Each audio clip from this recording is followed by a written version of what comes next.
Welcome back to JK Bose Foundation classes. My name is Tahir and I graciously welcome you all to this wonderful platform of JK Bose Foundation classes. So आज आप सबके लिए एक important message भी है और अपनी इस चैनल पे मेरे बगैर आज पहली बार किसी फैकल्टी को मैं इंट्रोड्यूस कर रहा हूँ. जैसा कि आप मेरे साथ पीछे बोर्ड पे देख रहे होंगे, लाइफ प्रोसेस क्लास 10th, ठीक है. तो आज खासकर जो बोर्ड के एग्जाम्स आने वाले हैं, इन एग्जाम्स के जो भी इंपॉर्टेंट कॉन्सेप्ट्स हैं, जो भी इंपॉर्टेंट क्वेश्चन एंड आंसर्स होंगे, एक ब्रश अप सेशंस जिसमें आप अपने पूरे साल की पढ़ाई को रिवाइज कर सकते हैं, उसके लिए हम सेशन स्टार्ट कर रहे थे. जैसे मैंने कल मैथ्स के लेक्चर में भी बोला था कि आपको फिजिक्स और साथ में केमिस्ट्री बायो के लेक्चर्स भी अब मिलने वाले हैं. तो आज हमारे साथ यहाँ पर मौजूद हैं हमारे बायोलॉजी फैकल्टी जिनका नाम है दिलीप अब्दुल्ला सर, और मैं उनका वेलकम करता हूं अपने जेके बोस फाउंडेशन क्लासेस में, जो कि आपके बायोलॉजी और केमिस्ट्री क्लासेस लेंगे. तो फिलहाल आज के लिए मैं इस सेशन से लूंगा विदा और सेशन हवाले करता हूं अपने सर के, और आई होप कि आप इन को बहुत अच्छे से एंजॉय करेंगे. बहुत लंबा एक्सपीरियंस है सर का क्लास 10th में केमिस्ट्री और बायो पढ़ाने का. So I hope you will definitely like the sessions. तो चलिए दिलीप सर आप कंटिन्यू करिए. थैंक यू जी. Welcome to JK Bose Foundation classes. Dear students, my name is Dileep Abdullah and I will be teaching you biology and chemistry, and this session will be a brief brush up session for the forthcoming JNK board examinations. तो accordingly जैसे आपने देखा होगा background में, हमने सबसे पहले biology में लाइफ प्रोसेस हमारा पहला यूनिट है, और लाइफ प्रोसेस में आपको पता होगा अगर हम सिलेबस की नज़र से देखें, सबसे पहले इसमें न्यूट्रिशन है, फिर nutrition in plants and animals है, फिर एमाबा में न्यूट्रिशन है, उसके बाद एनिमल न्यूट्रिशन जिसमें ह्यूमंस डाइजेस्टिव सिस्टम वगैरह वो उसमें टच होगा. फिर उसके बाद रेस्पिरेशन का कंसेप्ट है, रेस्पिरेशन में एरोबिक एनारोबिक रेस्पिरेशन रहेगा. फिर उसके बाद रेस्पिरेटरी सिस्टम ह्यूमंस में वो भी हम डिस्कस करेंगे. फिर उसके बाद ट्रांसपोर्टेशन है, फिर उसके बाद एक्सक्रीशन लास्ट में इस यूनिट को. तो हम स्टार्ट करेंगे लाइफ प्रोसेस से. तो सबसे पहले जैसे आप देख रहे हो यहाँ पे लाइफ प्रोसेस जो है, ये लाइफ प्रोसेस होती क्या है, these are the basic process of life. जैसे फॉर एग्जांपल अगर आप कहोगे वो प्रोसेसेस जिनसे लाइफ जो लिविंग ऑर्गेनिज्म की है वो चलती है, तो लाइफ में जो ये जो प्रोसेसेस है जिसमें फॉर एग्जांपल हमारे पास, मैं आपको एग्जांपल दिखाऊंगा, न्यूट्रिशन है हमारे पास, मेटाबॉलिज्म है, ट्रांसपोर्टेशन है, रेस्पिरेशन है, एक्सक्रीशन है और रिप्रोडक्शन है. All these are the life processes which are basically required for the living system to continue the life. जैसे आपको यहाँ पे पिक्चर्स में भी दिखाई देगा न्यूट्रिशन, इसको हम भी डिटेल में पढ़ेंगे न्यूट्रिशन क्या है. फिर इसके बाद ट्रांसपोर्टेशन है, फिर इसके बाद डाइजेशन है, फिर रेस्पिरेशन है, फिर एक्सक्रीशन है, और लास्ट में रिप्रोडक्शन भी एक प्रोसेस है जिसके लिए बाज़ाब्ता एक यूनिट है अलग से जिसको हम हाउ डू ऑर्गेनिजम्स रिप्रोड्यूस कहते हैं. तो वो उसमें डिस्कस हो जाएगा. तो इन प्रोसेसेस पे जो यहाँ पर आज के सेशन में जो हमारा टॉपिक रहेगा that will be definitely nutrition. So nutrition जो है, न्यूट्रिशन की जो अगर डेफिनेशन देखेंगे, अगर यहाँ पे भी आप देखोगे न्यूट्रिशन की जो डेफिनेशन है, it means nutrition is the process by which living organisms acquire and utilise nutrients for energy growth and maintenance of their bodily functions. या फिर एक और डेफिनेशन भी आप ले सकते हो, it is defined as the process in which the living organisms procure nutrients और synthesize food and change them into simple forms which by using different biochemical processes. ये बेस्ट डेफिनेशन है न्यूट्रिशन के लिए. बस टू द पॉइंट यहीं पे रहेंगे आप. फिर न्यूट्रिशन जो है, इसमें न्यूट्रिशन के कंपोनेंट्स जो है, ये हालांकि हम होलोजाइक न्यूट्रिशन में भी इसको डिस्कस करेंगे. तो उसमें सबसे पहले आपने यहाँ पे दिख रहा होगा इंजेक्शन है, डाइजेशन है, एब्जॉर्प्शन है और एसिमिलेशन है. ये मैं आपको होलोजाइक न्यूट्रिशन में इसका थोड़ा सा डिटेल में बोलूँगा ये प्रोसेस क्या क्या है. और सबसे उसके बाद अहम बात यहाँ पर है, there are 2 types of nutrition हम 2 तरीक़ों से जो है डिस्कस करते हैं. जैसे फॉर एग्ज़ाम्पल पहला है ऑटोट्रॉफिक न्यूट्रिशन या ऑटोट्रॉफिक मोड ऑफ न्यूट्रिशन भी हम कहते हैं इसको.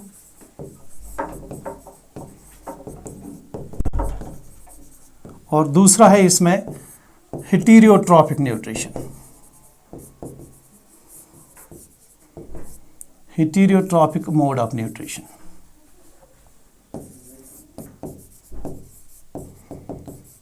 तो ये टाइप्स ऑफ न्यूट्रिशन है। शाबाश। तो देखेंगे यहाँ पे ऑटोट्रॉपिक न्यूट्रिशन जो है उसको पहले डिस्कस करेंगे।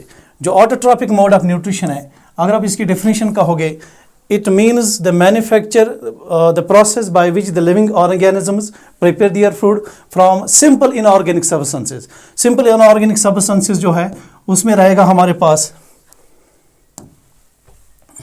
simple inorganic substances जो है उसमें हमारे पास रहेगा water and carbon dioxide. Water and carbon dioxide है, ये सिंपल इनऑर्गेनिक सब्सटेंसेस है। इनसे लिविंग ऑर्गेनिजम्स जो है वो अपने खाने को प्रिपेयर करते हैं, और इन प्रेजेंस ऑफ क्लोरोफिल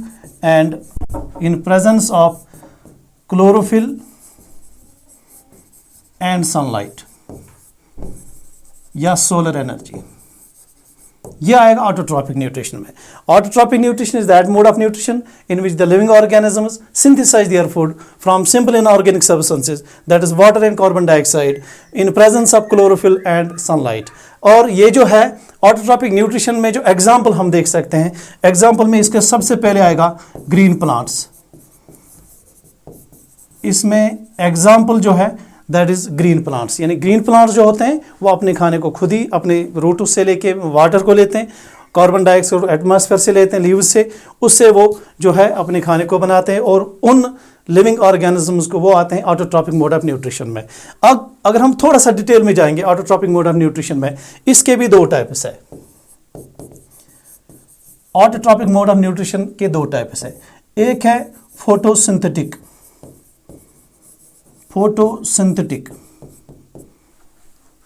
दूसरा है इसमें कीमोसिंथेटिक। थोड़ा सा डिटेल में, ज़्यादा नहीं जाना है। दूसरा है कीमोसिंथेटिक। तो फोटोसिंथेटिक क्या होता है? फोटोसिंथेटिक बिल्कुल जो मैंने आपको कहा, इसको हम फोटोसिंथेसिस भी कहते हैं। यहाँ पे जो ग्रीन प्लांट्स है वो अपने खाने को बनाते हैं, they synthesize their food from living और from these simple inorganic substances, water and carbon dioxide in presence of chlorophyll and sunlight, उसको हम फोटोसिंथेटिक कहते हैं। और जो फोटोसिंथेटिक में आएंगे उन लिविंग ऑर्गेनिजम्स को हम बोलेंगे फोटो ऑटोट्रॉप्स।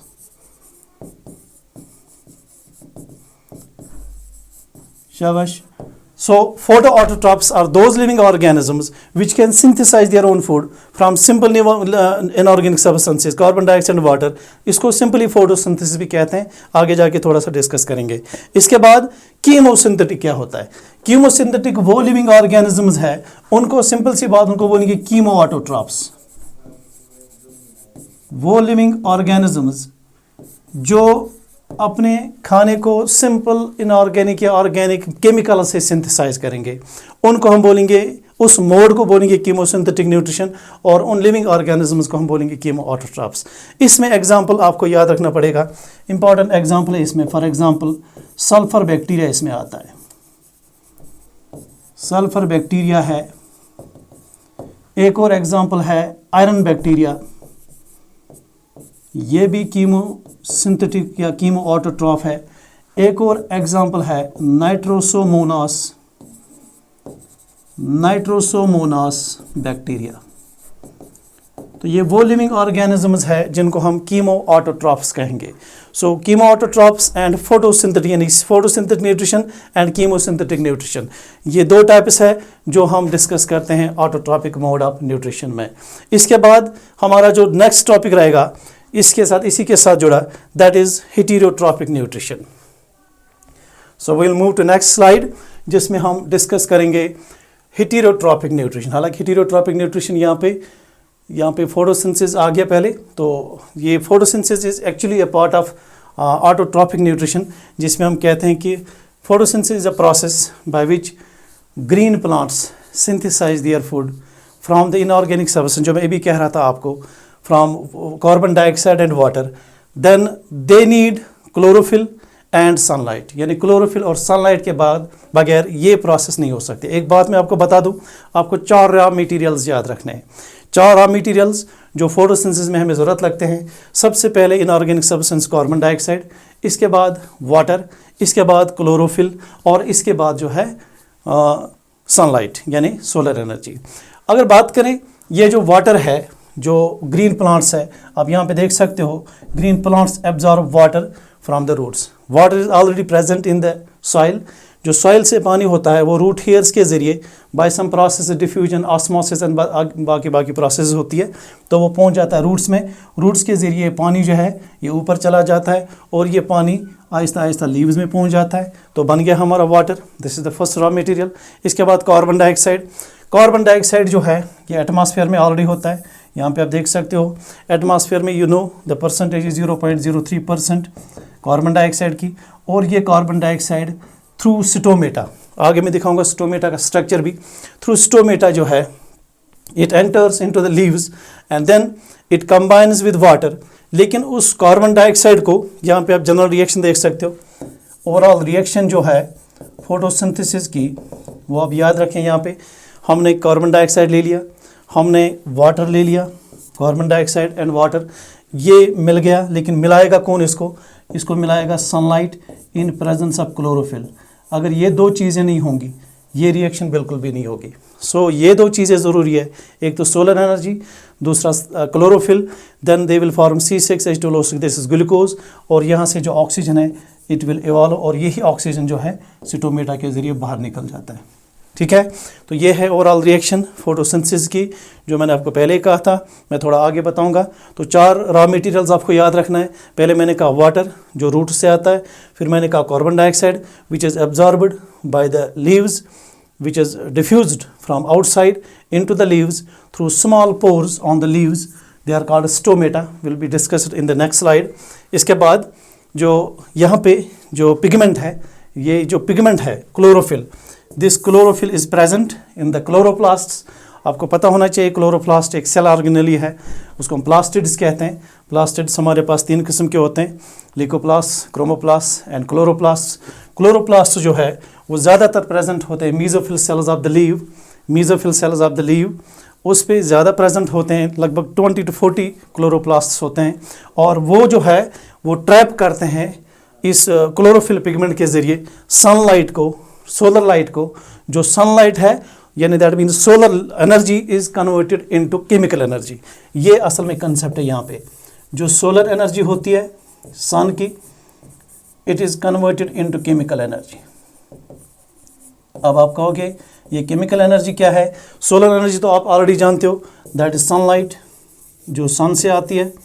और केमिकल एनर्जी जो है, जैसे अभी आपने देखा C6H12O6, it is closed in, या it is synthesised into the chemical bonds of glucose और स्टार्च, जो भी बनेगा उसी को हम बोलते हैं solar energy is converted into chemical energies. And for that the organelle cell organelle which is required, that is chloroplast, which is present in mesophyll cells, जो मैंने आपको ऑलरेडी कहा.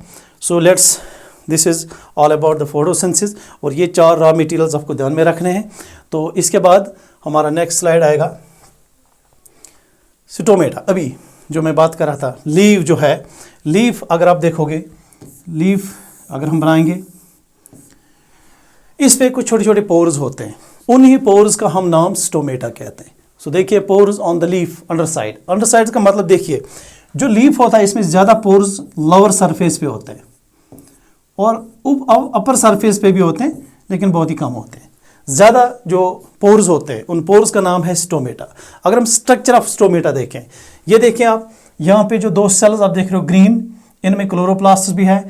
ये जो ग्रीन सेल्स है, ये बीन शेप्ड सेल्स जो है या किडनी शेप्ड सेल्स जो है, they are called guard cells. ये स्ट्रक्चर है किनका? This is the structure. अगर माइन्यूट स्ट्रक्चर, माइक्रोस्कोप स्ट्रक्चर देखेंगे लीफ को, उसको स्लाइस उठा के, तो हम देख सकते हैं कि वहाँ पे जो पोर्स है उनमें ऐसी बीन शेप्ड 2 सेल्स है जिनका नाम है गॉड सेल्स. और ये बीच में जो पोर है, दिस पोर, इस पोर को हम क्या कहेंगे? This pore is called what? ये पोर है इसको हम बोलते हैं स्टोमा. यहाँ पे ये दिख रहा है स्टोमा. स्टोमा पूरे स्ट्रक्चर को स्टोमेटा कहते हैं. और अगर देखेंगे इसके अलावा इसमें होते हैं कुछ सेल्स ऐसे साइड में, उनको सपोर्टिंग सेल्स भी कहते हैं. ज़्यादा अप्रोप्रिएट नेम उनके लिए ये है, they are called subsidiary cells. Subsidiary cells. ये सब्सिडरी सेल्स जो है ये सराउंड करते हैं इस पूरे स्ट्रक्चर को हम स्टोमेटा कहते हैं, पूरे स्ट्रक्चर को हम स्टोमेटा कहते हैं। यहाँ पे एक थोड़ा सा डीपली क्लोज देखेंगे, stomata closed end stomata open. असल में this is a mechanism, how does stomata open and how does it close. होता क्या है असल में, ये जो ये गार्ड सेल्स है they absorb water from the surrounding cells, the subsidiary cells, और जब ये पानी एब्जॉर्ब करेंगे they will get turgid, as a result this stoma, ये जो स्टोमा मैंने पोर कहा, इट विल ओपन। और जब ये ओपन होगा तो यहाँ से क्या होगा, carbon dioxide will diffuse from outside, और यहाँ से वापस क्या निकलेगा, वापस निकलेगा, वापस यहाँ से ऑक्सीजन निकलेगा, क्योंकि you know there is the transport of carbon dioxide and oxygen between the atmosphere and the leaf through these small pores which are called stomata। और यहाँ पे देखेंगे आप दिस इज क्लोज्ड, तो दैट मीन्स जब water बाहर निकलेगा on the base of salt से होता है असल में, तो जब पानी बाहर निकलेगा ये they will shrink and this stoma जो पोर है it will be closed. So this is mechanism. और ये न्यूक्लियस है सेल का, ये क्लोरोप्लास्ट जो मैंने ऑलरेडी कहा, this is the vacuole, this is guard cell, पूरी सेल को कहते हैं। Then there is the cell wall जो प्लांट सेल में ऑलरेडी प्रेजेंट होता है। तो इसलिए जो है there is this process, the stomata is actually the structure which helps in the exchange of gases, that means exchange of carbon dioxide from atmosphere into the leaf, into the cell, and exchange of oxygen from the cells to outside। Thank you। This is the next slide। हाँ, अभी जो हम बात कर रहे थे heterotrophic mode of nutrition की, autotrophs हमने कहा autotrophic mode of nutrition। अब जो heterotrophic mode of nutrition है, it means heterotrophic वो process है जिसमें living organisms जो अपना खाना है, जो फूड है, दे अटेन इट डायरेक्टली और इनडायरेक्टली फ्रॉम अदर ऑर्गेनिजम्स। वो अपने खाने को सीधे अपने बल पे जो है सिंथेसाइज नहीं कर सकते, लेकिन वो डिपेंडेंट है डायरेक्टली और इनडायरेक्टली फॉर अदर ऑर्गेनिजम्स जहाँ से वो अपने खाने को निकाल सकते हैं। और उन लिविंग ऑर्गेनिजम्स को हम कहेंगे हेटेरोट्रॉफ्स। हेटेरोट्रॉफ्स यानी जो अपने खाने को खुद सिंथेसाइज नहीं कर सकते हैं, जो डायरेक्टली और इनडायरेक्टली इंडिपेंडेंट है for other living organisms, for autotrophs basically, उनको हम कहेंगे दे आर हेटेरोट्रॉफ्स। अब एग्जांपल इसमें क्या आएगा, सबसे पहले फॉर एग्जांपल एनिमल्स। याद रखें examples are very important. Animals इसमें आता है। इसके बाद वो प्लांट्स विच लैक क्लोरोफिल, तो वो प्लांट्स जिनमें क्लोरोफिल प्रेजेंट नहीं होगा वो भी आते हैं हेटेरोट्रॉफ्स में। इसी तरह से फंगई जो है ये भी हेटेरोट्रॉफ्स है। फंगई भी ऐसे हैं जो अपने जो है खुद फूड को खुद सिंथेसाइज नहीं कर पाते हैं। तो इसलिए कैरेक्टरिस्टिक्स में organisms depend on readymade organic compounds for energy and building blocks। Most animals and fungi exhibit heterotrophic mode of nutrition। तो ये मैंने आपको पहले कहा, this is the heterotrophic mode of nutrition। अब heterotrophic mode of nutrition के जो है इसके भी कुछ अलग अलग टाइप्स है। जैसे आपने सुना होगा, ये this is very much important, कभी सीधा बोर्ड में पूछते हैं what are the different types of heterotrophic mode of nutrition. उसमें सबसे पहले होलोजोइक न्यूट्रिशन, इसके बाद सैप्रोफिटिक न्यूट्रिशन, इसके बाद पैरासिटिक न्यूट्रिशन। तो बात करेंगे पहले होलोजोइक न्यूट्रिशन की। होलोजोइक न्यूट्रिशन वो टाइप ऑफ न्यूट्रिशन है जिसमें जो लिविंग ऑर्गेनिजम्स है दे ऑब्टेन सॉलिड फूड सब्सटेंसेस। क्या ऑब्टेन करते हैं? सॉलिड फूड सब्सटेंसेस, यानी वो सॉलिड जो है उसको एब्जॉर्ब करते हैं या उसको पकड़ के खाते हैं। जैसे मैन आपको पता है यह होलोजोइक है, जैसे बहुत सारे एनिमल्स वो होलोजोइक होते हैं। इवन एमाबा जो है वो भी दिखाता है होलोजोइक मोड ऑफ न्यूट्रिशन। तो होलोजोइक मोड ऑफ न्यूट्रिशन में सबसे पहले एनिमल्स आते हैं, फिर वो उसको डाइजेस्ट करते हैं, फिर उसको एब्जॉर्ब करते हैं। अगर बात करेंगे होलोजोइक न्यूट्रिशन की, होलोजोइक न्यूट्रिशन जो है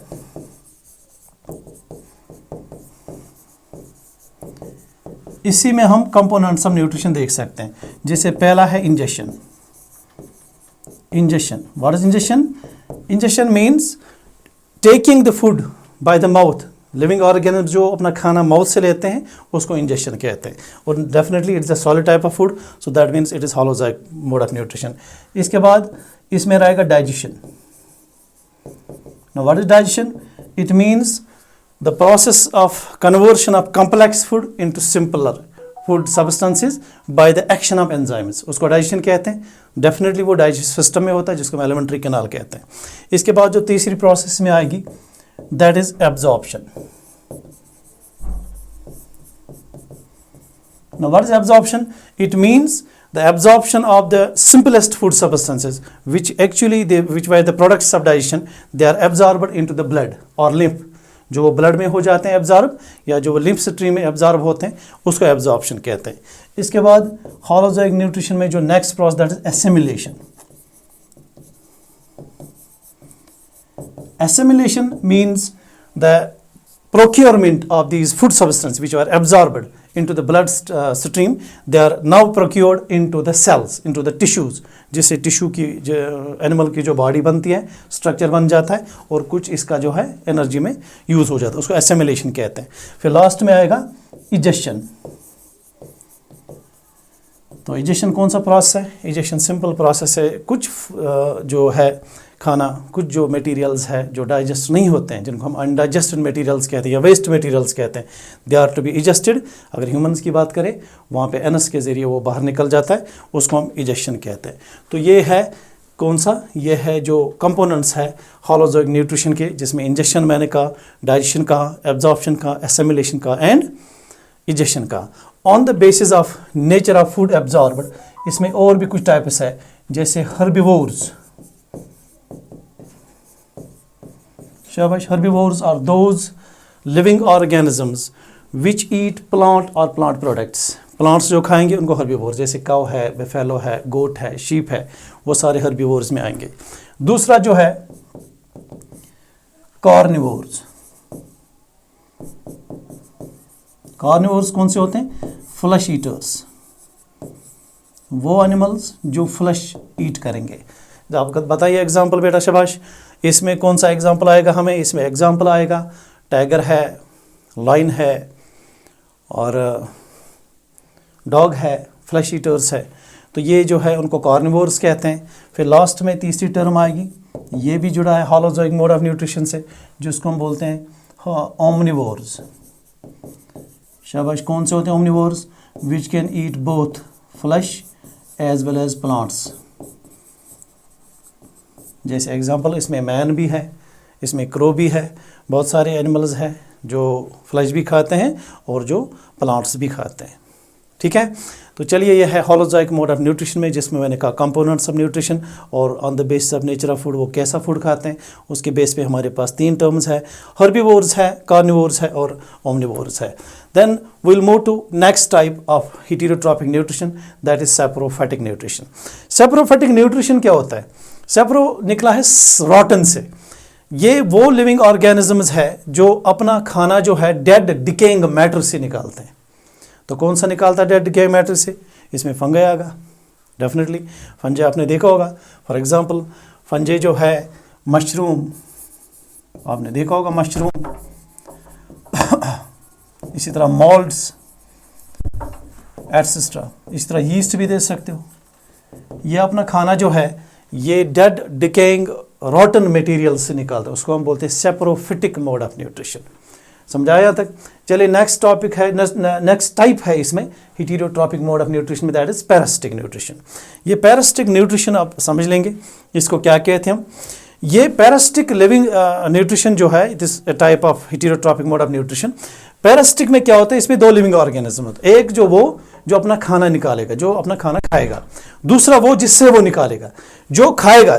जैसे फॉर एग्जांपल कोई एनिमल है, ये बड़ा सा एनिमल है, अब कोई छोटा सा एनिमल है जो अपना खाना इस बड़े एनिमल से निकालता है। ये जो बड़ा एनिमल है इसको होस्ट कहते हैं, जिससे ये अपना खाना निकालेगा, और जो खाना निकालेगा उसको पैरासाइट कहते हैं। That's called what? Parasite. Okay, now parasite जो है इसमें आप एक याद रखें, इसमें से बहुत सारी इंटरेक्शंस आती हैं, तो थोड़ा सा इस इंटरेक्शन के बारे में बता देता हूं मैं। यहाँ पे जो interaction that is plus and minus. ये प्लस एंड माइनस का मकसद क्या है? जैसे जो पैरासाइट है, फॉर एग्जांपल कोई कीड़ा है, वो अपना खाना किसी से निकालता है, उसको फायदा आ रहा है, वो खाना खा रहा है, सो उसको प्लस इंटरेक्शन कहते हैं। और जिससे वो खाना निकाल रहा है उसको माइनस हो रहा है, उसको नुकसान है। हालांकि वो किल नहीं होता है, विदाउट किलिंग द एनिमल, ये किल नहीं हो रहा, होस्ट किल इससे नहीं हो रहा है, बट जो जिससे वो खाना निकाल रहा है उसका नुकसान है, और जो खाना निकाल रहा है उसको हम पैरासाइट कहते हैं, उसका फ़ायदा है। जैसे फॉर एग्जांपल इसमें क्या देंगे हम, इसमें बहुत सारे एग्जांपल्स हम देंगे। फॉर एग्जांपल कुछ है एंडोपैरासाइट्स।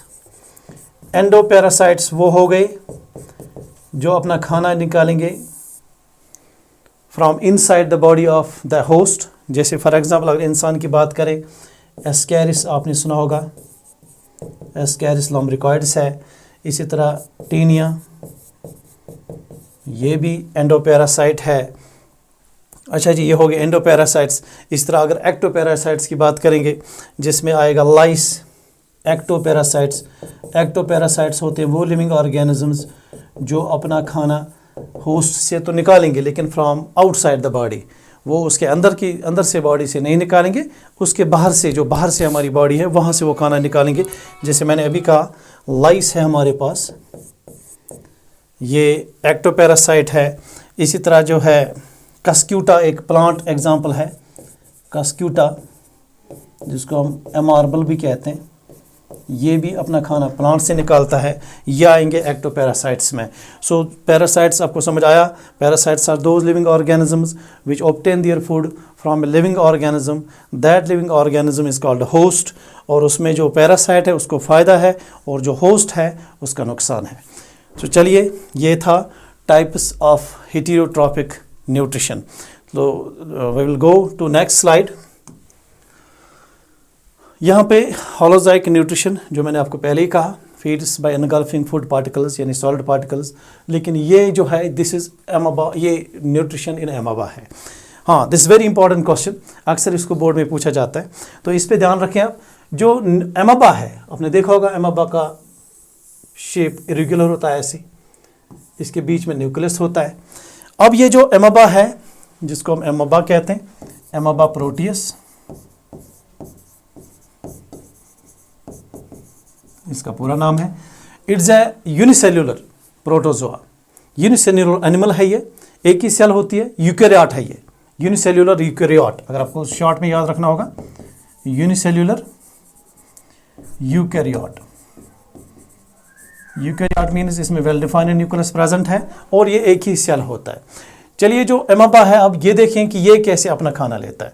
एमाबा भी शो करता है, it shows holozoic mode of nutrition. कौन सा न्यूट्रिशन? शाबाश, होलोजोइक मोड ऑफ न्यूट्रिशन। अब ये कैसे लेता है अपना खाना? अब देखिए, ये फ्रेश वाटर में होता है, आपने सुना होगा इसके बारे में। जब भी खाना कोई solid particle means holozoic mode of nutrition, जब भी वो इसके सामने आता है, ये क्या करता है, ये ऐसे जो अपनी ये, इनको सीडोपोडिया कहते हैं, इनको these are called pseudopodia, false feet. Why they are called pseudopodia false feet? They are temporary basically, ये टेम्पररी है, ये इसको परमानेंट नहीं होते, ये बदलते रहते हैं इसको पानी में। तो ये अपने सीडोपोडिया को फैला के ये जो खाना है, सॉलिड फूड पार्टिकल है, इसको एनगल्फ करता है। So it absorbs, it attains its food by the process of phagocytosis. उस प्रोसेस को हम फैगोसाइटोसिस कहते हैं। फैगोसाइटोसिस का सिंपल नाम है सेल ईटिंग। शाबाश, क्या नाम है? Cell eating. फैगोसाइटोसिस के जरिए ये जो सॉलिड फूड था इसका, जिसको हम होलोजोइक मोड ऑफ न्यूट्रिशन भी कहते हैं, इसको इसने एब्जॉर्ब किया, इसको अंदर ले लिया। जब ये फूड पार्टिकल अंदर आ गया तो ये ऐसे एक वैक्यूल बनाता है, which is called food vacuole. अंदर जाके ये फूड वैक्यूल बनाता है। तो फूड वैक्यूल क्या करता है, उस पर बहुत सारे जो है, अब अगर देखेंगे यहाँ पे जो एमाबा है इसमें सारी प्रोसेस होती है। Injection, capturing of food, injection, इसके बाद इसको अंदर लेके इसको डाइजेशन करेगा। तो यहाँ पे बहुत सारे एंजाइम्स है, मुख्तलिफ किस्म के एंजाइम्स आएंगे which will digest this food which is basically present in this food vacuole. और इसमें मुख्तलिफ किस्म के एंजाइम्स होंगे, proteases which will degrade proteins, carbohydrates which will degrade carbohydrates, then we have lipases which will degrade fats, lipids, and then we have nucleases which digest the nucleic acids or DNA।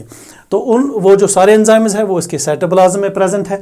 फिर ये digest होके, अब जब ये digestion भी हो गया, इसके बाद वो जो फूड इसमें था दैट विल बी एब्जॉर्ब्ड। जब वो एब्जॉर्ब होगा इस तरह सेल में, then they will be distributed to the cell. They will be distributed to the cell, then means injection भी आ गया, डाइजेशन भी आ गया, एब्जॉर्प्शन भी आ गया। इसमें से ये जो फूड था इसका कुछ पोर्शन जो है इसको एनर्जी के लिए ज़रूरत लगेगा और कुछ जो है ये सेल बनाने के लिए ज़रूरत लगेगा। तो दैट मीन्स एसिमिलेशन भी हो गया। तो उसमें जो अनडाइजेस्टेड फूड रहेगा, कौन सा फूड? अनडाइजेस्टेड फूड, कुछ ऐसा होगा पोर्शन जो डाइजेस्ट नहीं होगा, उसको बोलेंगे वो इसी फूड वैक्यूल में जमा रह के बाहर निकलेगा। लेकिन कौन सी प्रोसेस के ज़रिए? That process is called exocytosis. अब ये खाना था, this was undigested. The undigested food या वेस्ट फूड जो डाइजेस्ट नहीं हुआ इसके साइटोप्लाज्म में, एमोबा के साइटोप्लाज्म में, that will be emitted out by the process of exocytosis. Exocytosis का दूसरा नाम हम कहते हैं सेल वॉमिटिंग। अब ये सेल जो है वॉमिट करेंगे। इस तरह से जो एमोबा है ये अपना न्यूट्रिशन हासिल करता है। और आपने देखा होगा यहाँ पे swallowed food enclosed in food vacuole, digestion, absorption and assimilation occurs as the food vacuole moves through the cytoplasm, then ultimately undigested food जो है that will be emitted out by the process of exocytosis। Exocytosis का एक और नाम हम cell vomiting भी कहते हैं। इस तरह से जो है ये है nutrition in amoeba. Okay, now जो लास्ट में है इस न्यूट्रिशन में, वेरी इंपॉर्टेंट टॉपिक, ये अक्सर बोर्ड में भी एग्जाम में भी पूछा जाता है और इसका नाम है nutrition in humans. Nutrition in humans जो है इसमें हमें एलिमेंट्री कैनाल भी पढ़ना है, जिसको हम डाइजेस्टिव सिस्टम भी कहते हैं, वो इसी में आएगा, डेफिनेटली सी बात है। तो न्यूट्रिशन एनिमल्स जो है यानी जिनमें ह्यूमंस आता है, हमें इसमें हमें ध्यान रखना है कि इसमें दो जो है सब टॉपिक्स है जिनमें इसको हम डिस्कस कर सकते हैं। एक है एलिमेंट्री कैनाल,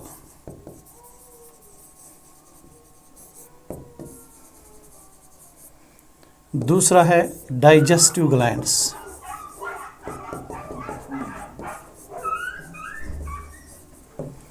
तो पहला है एलिमेंट्री कैनाल, दूसरा है डाइजेस्टिव ग्लैंड्स।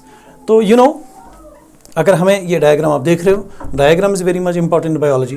सो डायग्राम अगर आप देखोगे, जो एलिमेंट्री कैनाल है it starts from the mouth. If we study about the structure of alimentary canal, उसमें जो है एलिमेंट्री कैनाल में जो ऑर्गन्स है,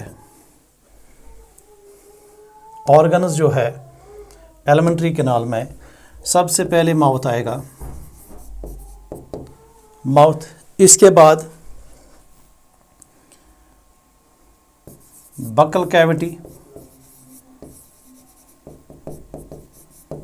देन ईसोफेगस,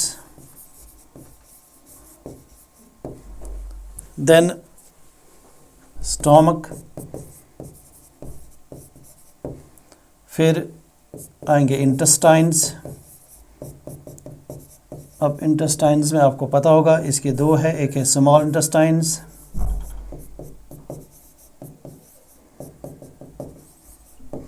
दूसरा है large intestines.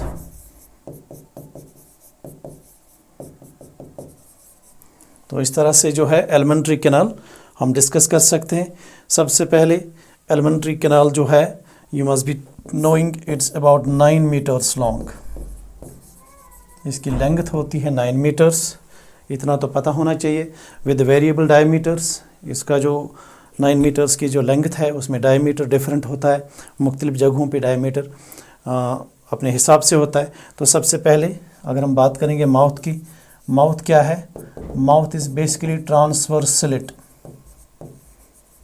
It's a transverse slit, ऐसे प्रेजेंट इन हेड, शाबाश, हेड में ये प्रेजेंट होता है माउथ। और याद रखना आप, जो माउथ है it is bounded by 2 lips, upper lip and lower lips. तो इसमें 2 लिप्स है, अपर लिप और लोअर लिप। हाँ, ये जो upper lip and lower lip है दे आर मूवेबल, बट आपने देखा होगा जो अपर लिप है अक्सर ऐसे it has a depression, this depression is known as, anybody, इसको क्या कहते हैं? This called philtrum. जो ये डिप्रेशन है अपर लिप में, इसको जो है फिल्ट्रम कहते हैं। देन उसके बाद अंदर से जो माउथ है, अंदर की जो कैविटी है जिसको माउथ कैविटी भी कहते हैं या बकल कैविटी कहते हैं, इसको हम जो है कैसे डिस्कस करें। अगर हम बकल कैविटी की बात करें, बकल कैविटी में असल में 3 जो है खास चीज़ें होती है। Number 1 is plate, number 2 is tongue, number 3 is dentes. Dentes हम टीथ को भी कहते हैं। शाबाश। तो बकल कैविटी के 3 पार्ट्स हैं। प्लेट यानी जो ऊपर वाला roof of the buccal cavity, उसको प्लेट कहते हैं। और अगर आपको ध्यान होगा, ये जो प्लेट है इसके 2 पार्ट्स हैं। It has 2 parts basically. एक तो वो जो आगे होता है उसको हार्ड प्लेट कहते हैं, हार्ड प्लेट, और एक जो पीछे होता है उसको सॉफ्ट प्लेट कहते हैं। यहाँ पे मैं खास एक बात बोलूँगा, सॉफ्ट प्लेट जो है वहाँ पे एक हैंग्स डाउन ए कॉनिकल फ्लैप लाइक स्ट्रक्चर, पीछे छोटी टंग के जैसे होता है वो, उस कॉनिकल फ्लैप को क्या कहते हैं?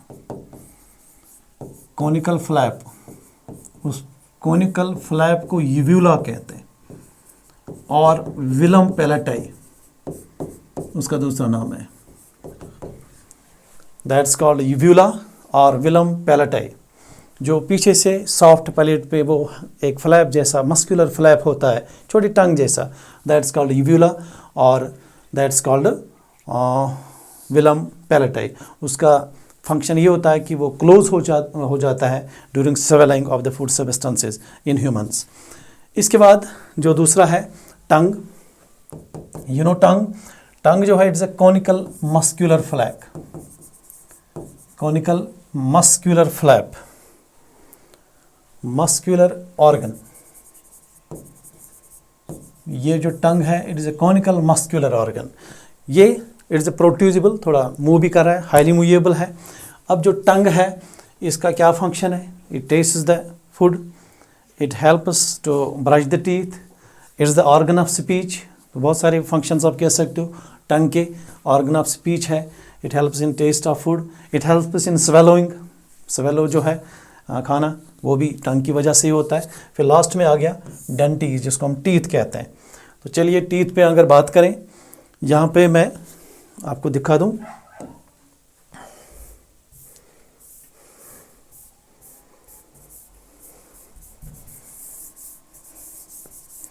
ओके जो टीथ है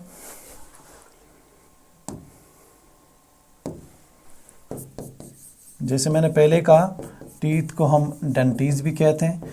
अब जब इंसान की बात करें, we have 2 semicircular jaws जिसमें टीथ रहते हैं, हुज नंबर इज़ 32 टीथ रहते हैं, डेंटीज रहते हैं इंसानों में।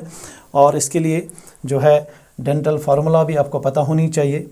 डेंटल फार्मूला जो है टीथ के लिए वो है क्या? दैट्स 2123 डिवाइड बाई 2123 इंटू 2, ये बराबर 16 बराबर आएगा। अब इसमें जो टीथ है जिसको हम, ये एडल्ट्स में है डेंटल फार्मूला। ह्यूमन टीथ जो है इसमें 3 टर्म्स याद रखना। एक तो ये डाइफायोडेंट होते हैं, 2 sets of teeth, milk teeth and permanent teeth. दूसरा थिकोडेंट, यानी एक टर्म है डाइफायोडेंट जिसमें मैंने कहा 2 सेट ऑफ टीथ है, मिल्क टीथ यानी temporary teeth and then permanent teeth. दूसरा जो इसमें है दैट इज थिकोडेंट मीन्स जो firmly lodged into sockets, sockets मतलब ये बंद होते हैं, ये क्लोज्ड होते हैं सॉकेट्स में ह्यूमन टीथ, ये मूवेबल नहीं, ये फ्री नहीं होते हैं, इनको थिकोडेंट कहते हैं। देन हिटेरोडेंट का मतलब है इंसानों में डिफरेंट टाइप्स ऑफ टीथ होते हैं। होमोडेंट मीन्स अगर सिमिलर टीथ होंगे, जैसे शार्क है या जैसे फ्रॉग है, उनमें सिमिलर टाइप ऑफ टीथ होते हैं। इसमें जो है, इसमें ह्यूमंस में डिफरेंट टाइप्स ऑफ टीथ होते हैं, उस टर्म को हम हेटेरोडंट इस्तेमाल करते हैं। हेटेरोडंट,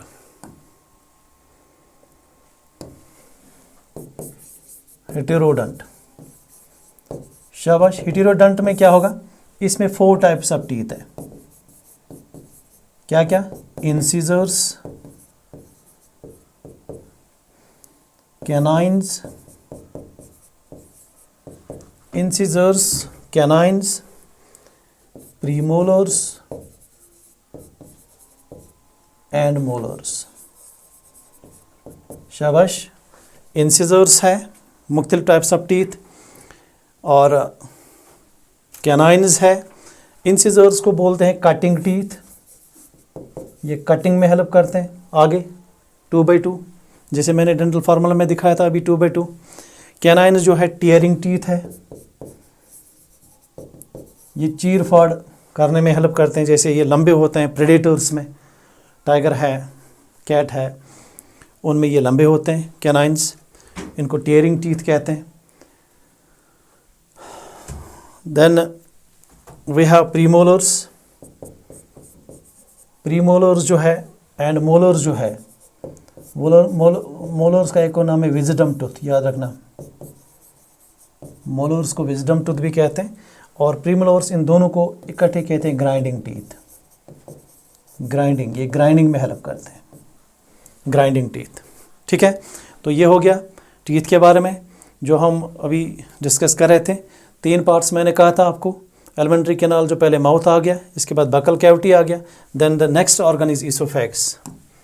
ईसोफेगस, नाउ ईसोफेगस जो है,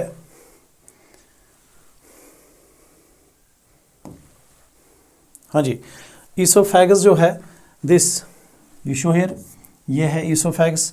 it is actually a long narrow tube which starts from the mouth and ends into the stomach. Now ये जो टीथ, ये ऑलमोस्ट 25 सेंटीमीटर्स इसकी लेंथ होती है। What is it's main function? It transports food from mouth into the stomach, ये इसका main function है oesophagus का, जिसको हम फूड पाइप भी कहते हैं। कॉमनली इसको फूड पाइप भी कहते हैं। It's also called a food pipe. Clear? Then the next structure, that is stomach. Very much important. Stomach. Stomach का एक और नाम है गैस्ट्रिन, याद रखना। Stomach is also called gastrin. तभी हम बोलते हैं गैस्ट्रिक जूस। तो ये जो स्टोमक है, you must be knowing, इसकी लेंथ जो है 30 सेंटीमीटर्स होती है, और इसकी जो ब्रेड्थ है 15 सेंटीमीटर्स होते हैं। It is actually J shaped और S shaped organ. J shaped और एस शेप्ड ऑर्गन है ये। कौन सा? स्टोमक। स्टोमक जो है, इसमें 3 पार्ट्स होते हैं। अगर हम स्टोमक को थोड़ा सा डिटेल में देखेंगे, इट हैज़ 3 पार्ट्स। ये जो ऊपर वाला है, दिस कॉल्ड फंडस, और मैन इसको बॉडी भी कहते हैं, या कॉर्पस भी कहीं कहीं पे आप देखोगे, बॉडी और कॉर्पस। ठीक है, देन द नेक्स्ट पार्ट जो लोअर पार्ट है, दैट्स कॉल्ड पाइलोरस। ये 3 पार्ट्स होते हैं स्टोमक में। इंपॉर्टेंस क्या इन पार्ट्स की? जो फंडस है, सबसे पहले मैं बता दूं, इसमें 35 मिलियन गैस्ट्रिक ग्लैंड्स होते हैं। गैस्ट्रिक ग्लैंड्स किस में? फंडस में। बॉडी जो है, इसमें खाना जब हम खाते हैं वो इसमें रहता है। और पाइलोरस ये लास्ट पार्ट है, बैक पार्ट। ये जो यहाँ पर एंट्री है ईसोफेगस की, यहाँ पे एक स्फिंक्टर होती है। स्फिंक्टर, जो स्फिंक्टर है,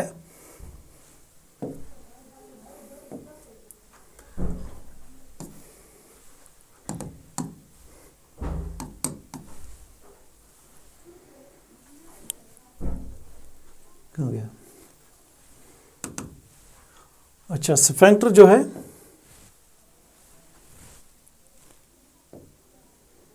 ओके, हाँ जी, स्फिंक्टर जो है उसका नाम है कार्डियक स्फिंक्टर। कार्डियक स्फिंक्टर, ये कार्डियक स्फिंक्टर जो है इज अनडेवलप्ड इन इन्फेंट्स, तभी उनमें रिगर्जिटेशन वेरी कॉमन, बहुत ज़्यादा होती है। रिगर्जिटेशन मीन्स उनको जो वो दूध पीते हैं माँ से, वो जल्दी जो है, यहाँ पे हम दिखा सकते हैं कि यहाँ पे एक स्फिंक्टर होती है जिसको कार्डियक स्फिंक्टर कहते हैं, और जो छोटे बच्चे इन्फेंट्स होते हैं उनमें ये अनडेवलप्ड होती है, इसलिए उनको जो है जल्दी दूध वापस आ जाता है। तो इसके बाद जो यहाँ पर एक स्फिंक्टर होती है पाइलोरस में, that's called pyloric sphincter, pyloric sphincter. इसका क्या फंक्शन है, ये जो यहाँ पे डाइजेस्टेड फूड आ गया डुओडेनम में वो वापस ना आए, और इसका क्या फंक्शन है, जो यहाँ पे डाइजेशन हो रहा है या जो यहाँ पे खाना है स्टमक में वो वापस ना चला जाए ईसोफेगस में, ये इनका मेन फंक्शन है। इसके बाद हमारे पास जो है स्टमक के बाद रह गया इंटेस्टाइन्स। इंटेस्टाइन्स में आपको पता होगा, मैंने कहा था आपको, इंटेस्टाइन्स में सबसे पहले आता है स्मॉल इंटेस्टाइन्स, स्मॉल इंटेस्टाइन्स। इसके 3 पार्ट्स है। नंबर 1 ड्यूडेनम, पहला पार्ट 25 सेंटीमीटर्स यू शेप्ड या सी शेप्ड ये होता है। बस इतने 2 पॉइंट्स आप लिख दें, इसमें सफिशेंट है। 25 सेंटीमीटर्स की लेंथ है, यू शेप्ड है, इट हार्बर्स पैनक्रियाज, और यहाँ से इसको जो है लिवर भी आता है। Very important part in the terms of intestine duodenum होता है। इसके बाद जो दूसरा पार्ट है इसका, दैट इज यूजेनम, लगभग 2 to 2.5 मीटर्स इसकी लेंथ है। इसके बाद तीसरा जो पार्ट है दैट्स कॉल्ड इलियम, जिसकी 3 to 4.5 मीटर्स इसकी लेंथ है। सबसे ज़्यादा लंबा ये होता है, लेकिन वेरिएबल डायमीटर्स इनके होते हैं। ये 3 पार्ट्स है स्मॉल इंटेस्टाइन के। इसी के साथ लार्ज इंटेस्टाइन आएगा, लार्ज इंटेस्टाइन।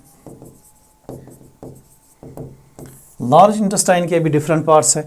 आपने देखा होगा, ये जो यहाँ पे देख रहे हो, दिस रेड कलर्ड जो है ये स्मॉल इंटेस्टाइन है, और ये जो आप ये देखते हो yellow coloured, this is exactly it makes the mark of A question mark. आप देख सकते हो ये क्वेश्चन मार्क बनाते हैं अराउंड द स्मॉल इंटेस्टाइन, इसको हम बोलते हैं लार्ज इंटेस्टाइन।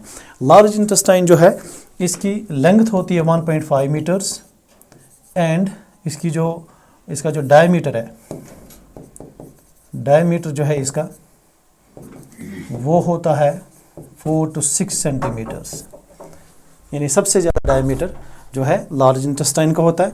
और लार्ज इंटेस्टाइन के भी अपने पार्ट्स हैं। एक इम्पॉर्टेंट पार्ट यहाँ पे रहता है जिसको हम सीकम कहते हैं। ये देख रहे हो आप, सीकम, सीकम। सीकम का मोस्ट इंपॉर्टेंट पार्ट ये है, it harbours vermiform appendix. Vermiform appendix जो है वो सीकम में रहते हैं। What is caecum? It is basically a union between small intestine and large intestine. और जो सीकम है वहीं पे जो है ये जिसको हम कहते हैं, जिसमें हम कश्मीर में पारंद्रम कहते हैं। तो बहरहाल ये है जिसको हम बोलते हैं वर्मीफॉर्म अपेंडिक्स या अपेंडिक्स। ये लिखा है यहाँ पे वर्मीफॉर्म, ये वर्म लाइक होता है। तो मैक्सिमम जो है साइंस का कंसेप्ट है कि दिस इज वेस्टिजियल, ये वेस्टिजियल होता है। वेस्टिजियल ऑर्गन वो होता है जिसका कोई फंक्शन नहीं होगा। लेकिन अगर देखा जाए डीपली, जो साइंस स्टूडेंट होगा जो डीप जानेगा, ये जो ये वर्मीफॉर्म अपेंडिक्स है, it acts as a lymphoid organ. Lymphoid organ का फंक्शन क्या होता है? It helps in defence system, immune system of the body. तो आप खुद ही देखिए कि ये अब ये जो वर्मीफॉर्म अपेंडिक्स ये वेस्टिजियल है, ये नॉन फंक्शनल है कि फंक्शनल है। तो बहरहाल ये वो जगह है जहाँ पे अपेंडिक्स रहता है। उसके बाद ये जो ऊपर ये वाला पार्ट जो ऊपर की तरफ चढ़ता है, this is called ascending colon. ये पूरा जो है दिस इज कॉल्ड कोलन, याद रखना आप। तो पहले मैंने कहा था सीकम है लार्ज इंटेस्टाइन में, सीकम, दूसरा पार्ट है कोलन, तीसरा पार्ट है रेक्टम। ये 3 पार्ट्स किसके? लार्ज इंटेस्टाइन के। सीकम आपने देखा, कोलन में 4 parts, colon is actually made up of 4 parts.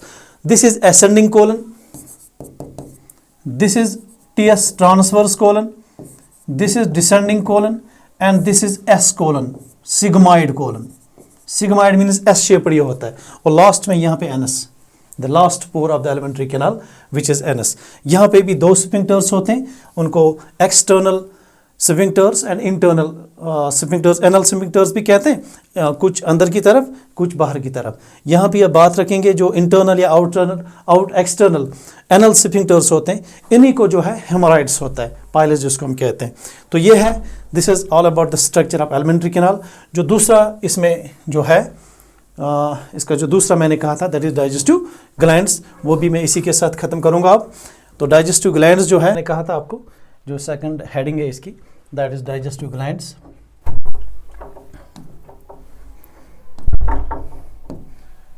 Digestive glands जो है, पहले हम देखेंगे कि डाइजेस्टिव ग्लैंड्स है कौन कौन। सबसे पहले सलिवरी ग्लैंड्स,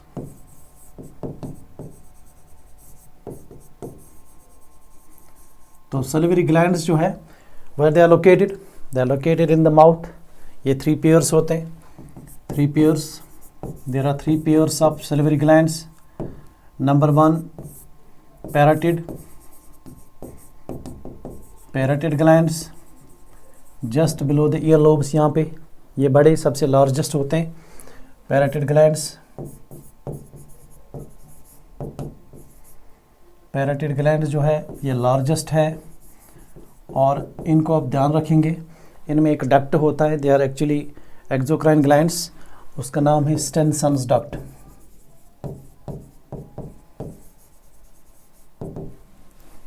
इसके बाद जो दूसरा है वो है submaxillary glands.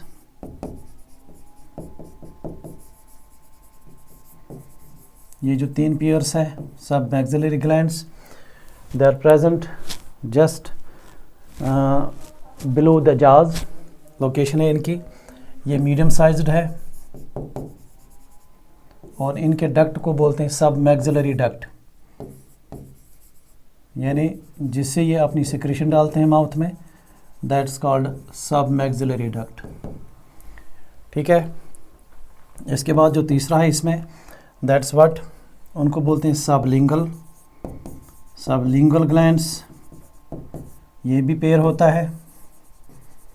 Sublingual glands में जो है दे आर वेरी स्मॉल, सबसे स्मॉलेस्ट ये होते हैं, and they secrete their secretion by Vartan's duct। बस इतना इसमें याद रखना है। इनकी जो कलेक्टिव सिक्रेशन है उसको बेटा सलाइवा कहते हैं। नाउ जो सलाइवा है, जो कलेक्टिव सिक्रेशन है, all these glands, salivary gland that is called saliva. Saliva का जो पीएच है सबसे पहले वो 6.8 तक रहता है, स्लाइटली एसिडिक, और सलाइवा में जो है इसमें लगभग 90% वाटर होता है। It has chloride ions which has the healing effect. इसके बाद इसमें अल्फा एमाइलेस एक एंजाइम है, अल्फा एमाइलेस, और उसी को हम टाइलिन कहते हैं, टाइलिन। और ये जो सलाइवा है, it helps in the digestion of carbohydrates in mouth. About 30% of digestion of carbohydrates of mouth occurs in mouth. Carbohydrates occurs in mouth. Then we'll move to next gland.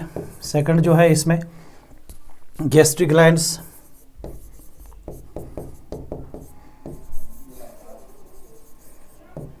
अब जो gastric glands है, you may be knowing gastric glands जो है they are present in the surface of the stomach। अभी जो मैंने कहा आपको, फंडस रीजन में सबसे ज़्यादा ग्लैंड्स होते हैं। फंडस जो रीजन है स्टमक का, जिसमें सबसे ज़्यादा ग्लैंड्स रहते हैं, और उनका फंक्शन जो है दे क्रिएट, उनमें एक मुख्तलिफ़ किस्म की सेल्स होती हैं, उनको हम यहाँ डीप में नहीं जा सकते, oxyntic cells, parietal cells, goblet cells, argentaffin cells. तो वो जो है वो सक्रीट करते हैं HCl which makes the pH highly acidic, that's 2.7 to 3.7 stomach का pH बन जाता है। और उसमें 2 इनएक्टिव एंजाइम्स होते हैं, एक है pepsinogen, it is converted into pepsin. दूसरा है prorennin, this is also converted into rennin.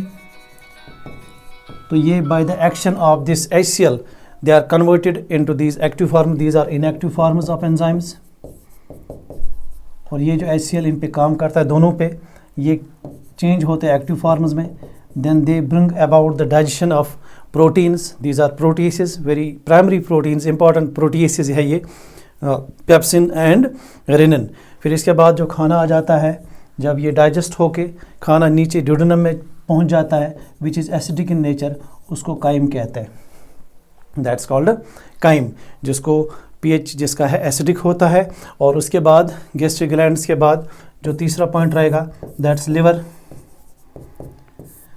जो लिवर है इसको हम बोलते हैं it is the largest gland in human body, largest gland in human body, about 1.5 kg इसका वेट है इन एडल्ट ह्यूमन बीइंग। और लिवर जो है, लिवर इज़ वेरी इंपॉर्टेंट, इसके लातेदाद फंक्शंस है। It helps in storage of glycogen, it helps in detoxification of drugs, it releases heparin which is an anticoagulant, it stores iron, vitamins, it helps in the formation of urine, urea। वो सारा functions है किसका, liver का। सबसे important function जो है liver जो है ये सिक्रीट करता है bile. What is bile? Bile जो है it helps in the emulsification of fats.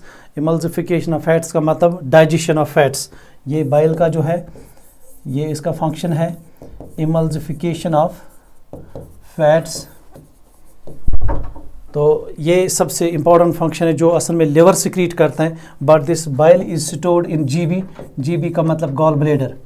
Gall bladder में जो है अभी अगर हम देखेंगे यहाँ से, अभी मैंने डायग्राम देखी थी उसमें जो लिवर है नीचे पायरिफॉर्म सैक लाइक स्ट्रक्चर जिसको हम गॉल ब्लेडर कहते हैं, उसमें जो है स्टोर रहता है बाइल। और बाइल का ये फंक्शन है वो जो है डाइजेशन ऑफ फैट्स में हेल्प करता है। ये रह गया लिवर। लिवर के बाद नेक्स्ट आएगा पेनक्रियाज। पेनक्रियाज जो है अभी हमने डायग्राम में भी देखा था, it's a leaf like structure. Leaf like structure, इसका शेप लीफ लाइक है। It is present in the U shaped part of the duodenum. और जो पेनक्रियाज है it's a heterocrine gland. Heterocrine gland, heterocrine gland का मतलब क्या है? That means ये एक्सोक्राइन पार्ट भी है इसमें और इसमें एंडोक्राइन पार्ट भी है। एक्सोक्राइन पार्ट जो है इसका, एक्सोक्राइन कौन सा पार्ट होता है? जो अपनी सिक्रीशन डक्ट के ज़रिए, ट्यूब्स के ज़रिए जो है डुडेनम में डाले। और एंडोक्राइन पार्ट कौन सा होता है? जो अपनी सिक्रीशन या जो अपनी जो सिक्रीज करता है वो किसके ज़रिए? वो सीधा ब्लड में डालेगा, ट्यूब्स के ज़रिए नहीं डालेगा। तो एक्सोक्राइन पार्ट और एंडोक्राइन पार्ट है किसमें? पेनक्रियाज में। और ये जो एक्सोक्राइन पार्ट है it secretes pancreatic juice. Pancreatic juice, pancreatic juice में जो है बाइकार्बोनेट आयन ज़्यादा होते हैं। यहाँ पे अब पीएच ऑफ जो काइम आया था ऊपर से उसकी न्यूट्रलाइजेशन रिएक्शन होती है डुडेनम में, और अब ये बेसिक उसका मीडियम बन जाता है, अब वो एसिडिक नहीं रहेगा। पेनक्रियाटिक जूस में आपको याद रखना है इसमें खास 3 एंजाइम्स होते हैं लेकिन इनएक्टिव फॉर्म में। एक है ट्रिप्सिनोजन, ट्रिप्सिनोजन। दूसरा है काइमोट्रिप्सिनोजन,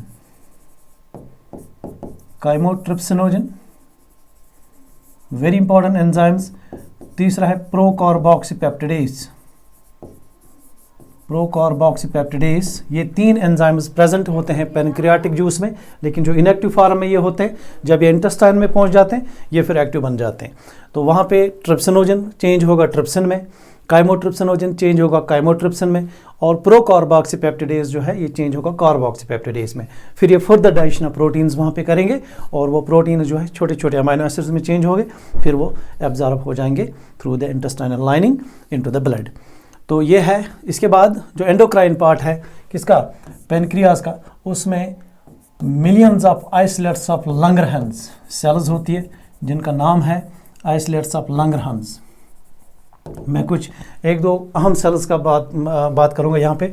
एक होता है अल्फा सेल्स, दूसरा होता है बीटा सेल्स। अल्फा सेल्स एक हार्मोन, एक एंजाइम करते हैं ग्लूकागॉन। ग्लूकागॉन क्या होता है? ये एक हार्मोन एंजाइम है जो प्रोटीन जो क्या बोलते हैं इसको, हार्मोन है अल्फा सेल्स ऑफ लंगरहंस जो पेनक्रियास सिक्रीट करता है ग्लूकागॉन।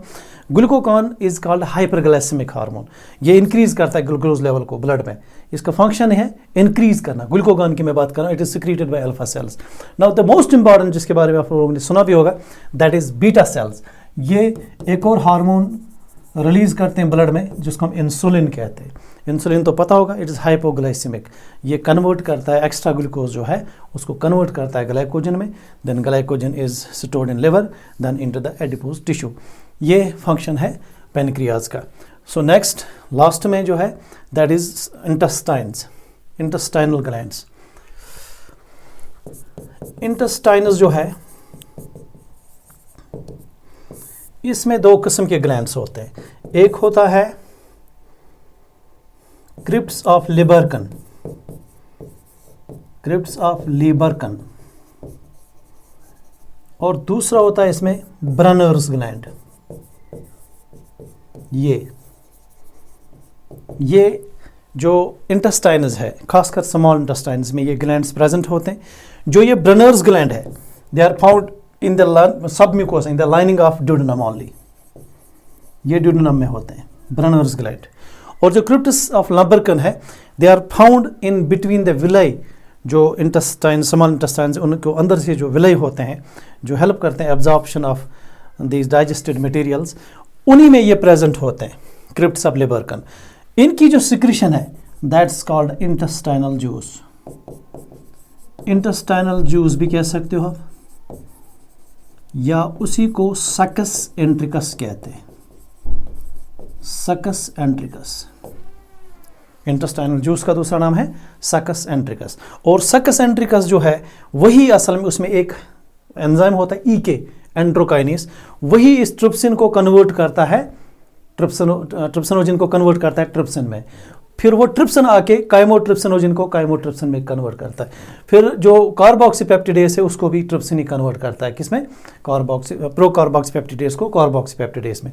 इस तरह से ये छोटे छोटे टुकड़े बना के वो फिर जो डाइश हो गए, अमीनो एसिड्स, ग्लूकोज, मोनोसेक्राइड्स या फैटी एसिड्स, वो सारे फैटी एसिड्स फिर लैक्टिल्स, छोटी छोटी लिम्फ वेसल्स होती है, उनमें एब्जॉर्ब होती है। और बाकी जो प्रोडक्ट्स हमें मिले during the digestion of the process, they are absorbed directly into the bloodstream, then they are taken to the cells for assimilation and other energy वहाँ पे जो है प्रोड्यूस हो जाती है। तो ये था आज का लेक्चर जिस पे हमने बात की सिर्फ न्यूट्रिशन पे, और न्यूट्रिशन जो सारे मोड्स है इसके हेटेरोट्रॉपिक। और यहाँ पे मैं आपको बता देता हूँ कुछ इंपॉर्टेंट क्वेश्चंस बोर्ड के लिए इस बार एक्सपेक्टेड ये है, difference between heterotrophic, autotrophic and heterotrophic nutrition, ये एक पॉइंट। दूसरा रहेगा न्यूट्रिशन इन एमाबा, वो दूसरा पॉइंट जो बोर्ड में इस बार मोस्ट एक्सपेक्टेड क्वेश्चन है। तीसरा ये जो क्वेश्चन नंबर 36 में आता है, अगर हम जे.एंड.के बोर्ड की बात करें तो ये डाइजेस्टिव यानी एलिमेंट्री कैनाल ऑफ मैन, जिसमें 5 मार्क्स रहते हैं, ये आप ध्यान में रखें। तो नेक्स्ट इंशाल्लाह नेक्स्ट स्लाइड में हम बात करेंगे रेस्पिरेशन पे, aerobic and respiratory system. Thank you very much for today's lecture.